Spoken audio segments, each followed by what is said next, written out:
And welcome back to the class again. Dear students, today we are going to learn a very beautiful poem written by Lord Alfred Tennyson.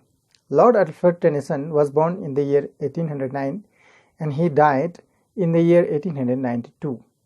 He was one of the famous poets of the Victorian era and he served as a poet laureate for almost 40 years.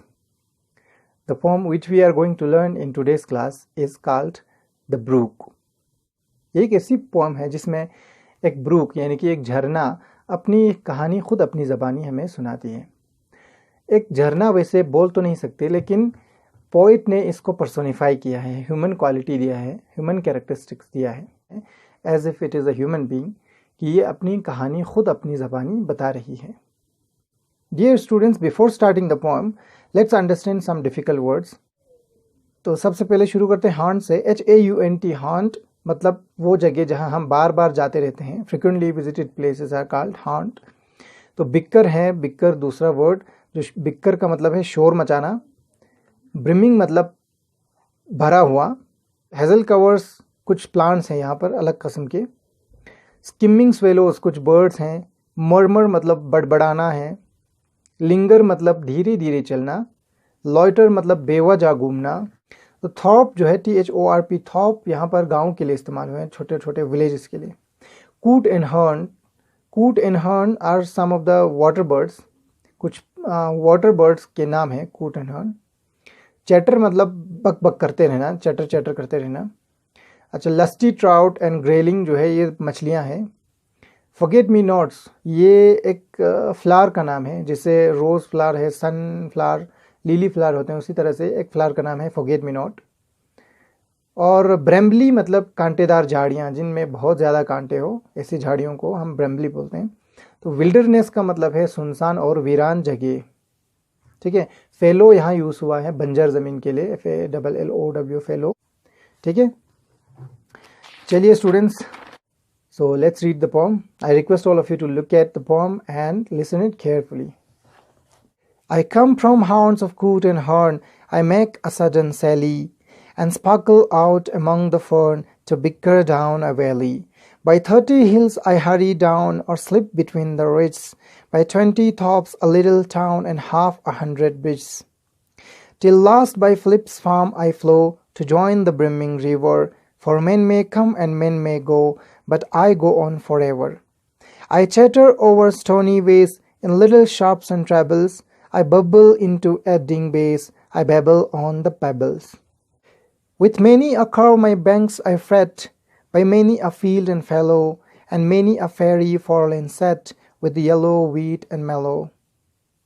I chatter, chatter as I flow, to join the brimming river, for men may come and men may go, but I go on forever.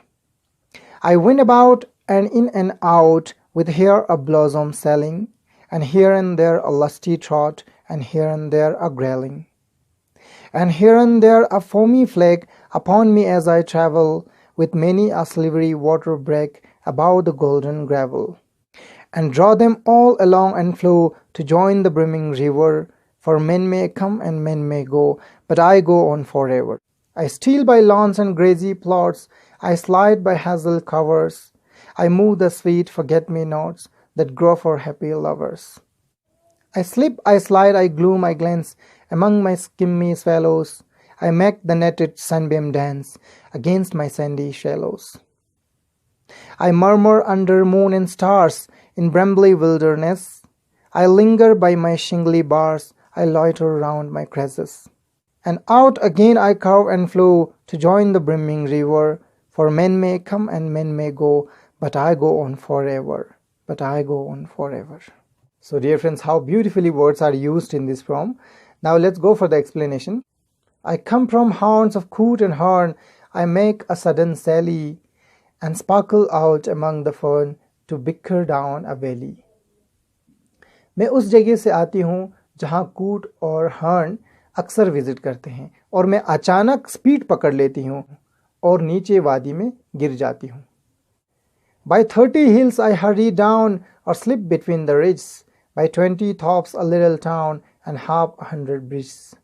और छोटे छोटे 30 पहाड़ियों के नीचे से मैं गुजरती हुई आती हूँ बहुत स्पीड में, और तंग दरारों को पार करते हुए 20 छोटे छोटे गांवों, एक छोटा कस्बा और 50 पुलों के नीचे से मैं गुजर के आती हूँ। Till last by Philip's farm I flow to join the brimming river, for men may come and men may go, but I go on forever. यहाँ पर एक फार्म है जिसका जिक्र किया है पोएट ने, जो कि एक पर्टिकुलर जगह है जिसका नाम फ्लिप फार्म है। तो यहाँ से मैं गुजर के आती हूँ।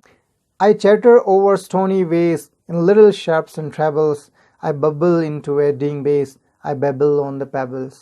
और जब मैं पथरीली रास्तों से गुजरती हूँ मैं बहुत ज़्यादा शोर मचाती हूँ, और मैं कंकरों के ऊपर से जब मैं गुजरती हूँ तब भी मैं शोर मचाती हुई जाती हूँ। With many a curve my banks I fret, by many a field and fallow, and many a fairy fallen set with willow, wheat and mallow. तो अपने किनारों को घिसाते घिसाते मैं उनमें मोड़ बनाती हूँ, मैं कर्व शेप क्रिएट करती हूँ, और मैं कभी बंजर ज़मीनों से गुज़रती हूँ, सुनसान वीरान जगहों से मैं गुज़रती हूँ, और कभी मैं जंगली पौधों के बीच से गुज़रती हूँ। I chatter, chatter as I flow to join the brimming river, for men may come and men may go, but I go on forever. मैं आवाज़ निकालती, शोर करती जाती रहती हूँ, बहती रहती हूँ, जैसे दुनिया में लोग आते हैं इंसान और गुज़र जाते हैं, चले जाते हैं, लेकिन मैं सदा आती रहती हूँ और मैं बहती रहती हूँ। I wind about and in and out, with here a blossom sailing, and here and there a lusty trot, and here and there a grayling. और मैं बल खाती हुई कभी इस तरफ तो कभी उस तरफ मैं नाचती जाती हूँ, और कभी मेरे ऊपर फूल भी तैरने लगते हैं, और कभी मैं ट्राउट फिश से मिलती हूँ, और कभी मैं ग्रेलिंग फिश से भी मिलती हूँ। And here and there a foamy flake upon me as I travel, with many a silvery water break above the golden gravel. और जूं जूं मैं चलती हूँ मेरे ऊपर झाग के टुकड़े भी बहने लगते हैं, और मेरी लहरें चांदनी रंग की हो जाती हैं, और कभी मेरी लहरें सुनहरी रंग की भी हो जाती हैं जब मैं सुनहरे पत्थरों के ऊपर से चलती हूँ। And draw them all along and flow to join the brimming river, for men may come and men may go, but I go on forever.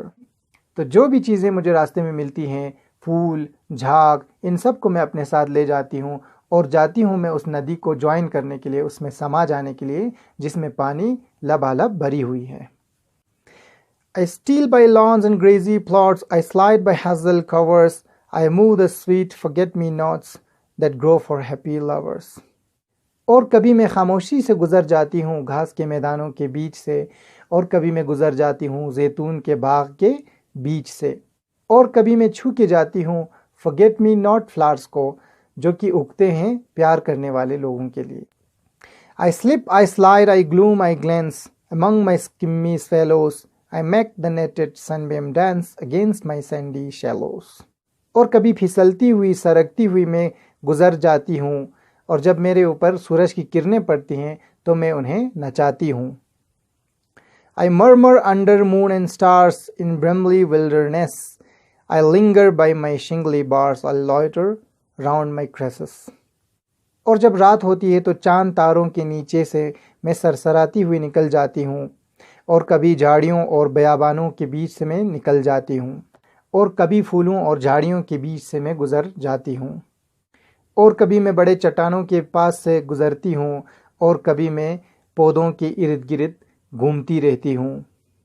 And out again I curve and flow to join the brimming river, for men may come and men may go, but I go on forever. से बल खाती हुई नाचती हुई मैं उस नदी की तरफ जाती हूँ, जैसे दुनिया में लोग आते हैं और चले जाते हैं, लेकिन मैं सदा ही चलती रहती हूँ। तो डियर स्टूडेंट्स, हमने देखा कि पोइट ने कितनी खूबसूरत तरीके से इंसानी ज़िंदगी को, हमारी लाइफ को एक ब्रूक की जर्नी के साथ कंपेयर किया है। जैसे इस पोएम में हमने देखा कि ब्रूक स्टार्टिंग में जो ही अपने सोर्स से निकलते हैं तो बहुत ही एक्टिव और बहुत ही स्पीड होती हैं, लेकिन धीरे धीरे जब वो नदी के करीब पहुंच जाती है, जिस नदी में उसे ज्वाइन करना है, उस नदी के करीब पहुंचते पहुंचते बहुत शांत और स्लो हो जाती है। उसी तरह से इंसान भी जब दुनिया में पहली बार आते हैं तो बहुत एक्टिव, एनर्जेटिक और प्योर होते हैं, लेकिन ज़िंदगी में वक्त के साथ साथ हम कमज़ोर हो जाते हैं और धीरे धीरे बुढ़ापे का शिकार हो जाते हैं। तो एक मैसेज भी इस पोएम में पोएट देने की कोशिश कर रहे हैं कि इंसान दुनिया में आते हैं और चले जाते हैं, लेकिन नेचर जो है वो सदा कायम रहे। तो चलिए स्टूडेंट्स, कुछ लिटरेरी डिवाइसेस की तरफ नज़र डालते हैं जो इस पोएम में इस्तेमाल हुए हैं। सबसे पहले देखते हैं हम एलिट्रेशन। एलिट्रेशन के बहुत सारे एग्जाम्पल्स हैं, जैसे haunts and hern, sudden, sally, half, 100, hills, hurry, slip, slide, willow, weed, with, ये सारे एलिट्रेशन के एग्जाम्पल्स इस पोएम में हैं। तो सेकंड लिटरेरी डिवाइस जो इस्तेमाल हुआ है वो है पर्सोनिफिकेशन। जैसे राइटर ने इसमें ब्रूक को पर्सोनिफाई किया है, ह्यूमन क्वालिटी दिया है। तो ब्रूक कह रहे हैं कि I chatter chatter as I flow, I babble on the pebble, I fret, I loiter, I linger. तो जो आई इस्तेमाल हुआ है प्रोनाउन, ये ब्रूक के लिए इस्तेमाल हुआ है। तो यहाँ ब्रूक को पर्सोनिफाई किया गया है। तो पर्सोनिफिकेशन का भी एग्जाम्पल हमें यहाँ मिल रहे हैं। थर्ड लिटरेरी डिवाइस जो इस्तेमाल हुआ है वो है रिफ्रेन। रिफ्रेन कहते हैं उस लाइन को जो हर स्टैंजा के बाद रिपीट हो जाते हैं। जैसे इस पोएम में, for main may come and main may go but I go on for ever, ये लाइन जो है हर स्टैंजा के बाद रिपीट हो रहे हैं। तो ये यहाँ पर रिफ्रेन का एग्जाम्पल है। और फोर्थ लिटरेरी डिवाइस जो इस्तेमाल हुआ है वो है ओनोमेटोपिया। यहाँ पर बहुत सारे वर्ड्स साउंड्स को डिस्क्राइब करने के लिए इस्तेमाल हुए हैं, जैसे चैटर चैटर हैं, बबल हैं, बेबल हैं, मर्मर हैं। ये सारे ओनोमेटोपिया के एग्जाम्पल्स हैं। So this is all about today's poem. Thank you very much for watching. If you like the video, please subscribe the channel and share this.